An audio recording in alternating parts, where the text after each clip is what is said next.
Hi எல்லாருக்கும். இன்னைக்கு நான் சொல்லக்கூடிய கதை சுருக்கத்தை கேட்க வந்த எல்லாருக்குமே என்னுடைய மனமார்ந்த நன்றிகள்.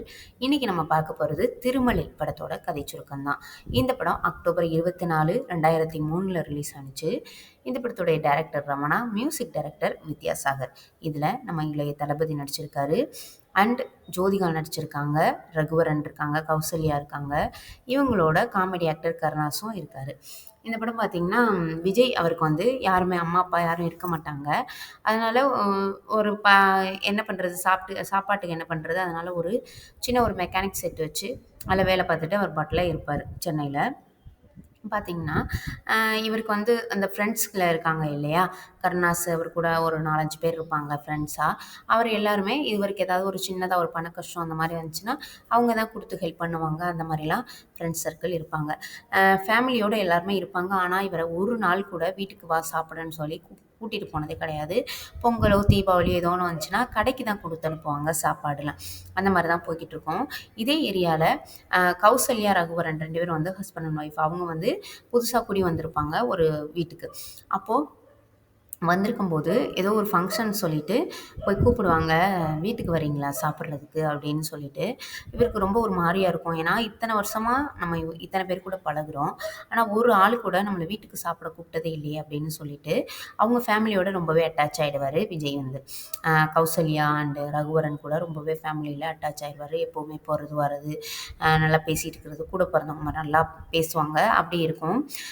பார்த்தீங்கன்னா, ஒரு தடவ நியூ இயர் அன்னைக்குன்னு இந்த பீச் பக்கத்துலாம் போயிட்டு சென்னையில எல்லாரும் சும்மா என்ஜாய் பண்ணிட்டு திரிவாங்க இல்லையா?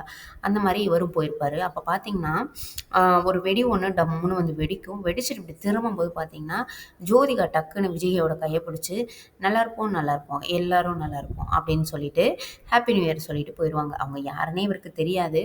அவரு சொன்னதுக்கு அப்புறம் பார்த்தீங்கன்னா, இவருக்கு பிசினஸ்லயுமே கொஞ்சம் நல்லா போற மாரி இருக்கும். அவர் மெக்கானிக் செட் வச்சிருப்பாரு இல்லையா? கொஞ்சம் நல்லாருக்கும். அப்ப பார்த்தீங்கன்னா, இவருக்கு தோணும். இந்த மாரி நம்மள அந்த பொண்ணு வந்து கை குடுத்து சொல்லிட்டு போணுச்சுல்ல, அதனால தான் நம்மளுக்கு இப்படிலாம் நடக்குதோ அப்படின்னு சொல்லிட்டு, அந்த பொண்ணு ஒரு சாக்லேட் குடுத்துருக்கும். ஜோதிகா வந்து குடுத்துருப்பாங்க. அப்ப அந்த சாக்லேட் கவர வச்சுட்டு இவங்க யோசிச்சுட்டே இருப்பாங்க அவங்களயே. அப்ப என்னன்னு பார்த்தீங்கன்னா, ஜோதிகாவுக்கு போய் லவ் சொல்லலாம் அப்படின்னு சொல்லிட்டு, அவங்க படிக்கிற காலேஜுக்கு போயிருவாரு. ஒரு மாரி கலர் கலரா சட்டைய போட்டுட்டு போயிட்டு லவ் பண்றேன்னு சொல்லுவாரு. அவங்களுக்கு வந்து பிடிக்காது. என்ன பண்ணுவாங்கன்னா, அவங்க வந்து ஒரு பெரிய அரசியல்வாதியோட பொண்ணா இருப்பாங்க.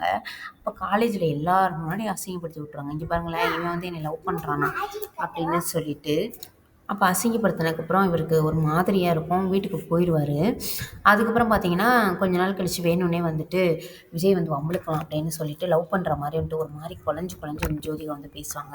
அப்ப விஜய் சொல்லுவாரு, "நீ உன் கண்ல வந்து கொஞ்சம் கூட லவ் வந்து தெரியல. ஏன்னா, நீ என்னை எவ்வளவோ அசிங்கப்படுத்தியிருக்க.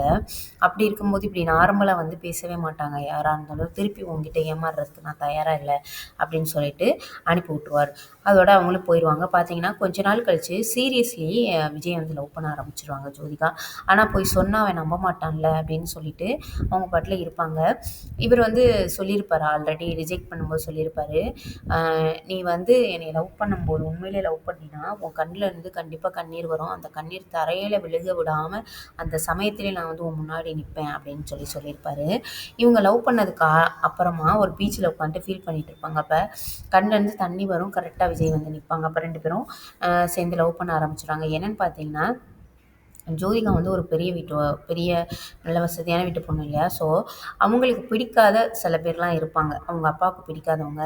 அதில ஒரு ஆள் வந்து விஜயும், ஜோதிகாவும் ஒண்ணா சுத்திக்கிட்டு திரியிறத பார்த்துட்டு வீட்ல போய் சொல்லிக் குடுத்துருவாங்க.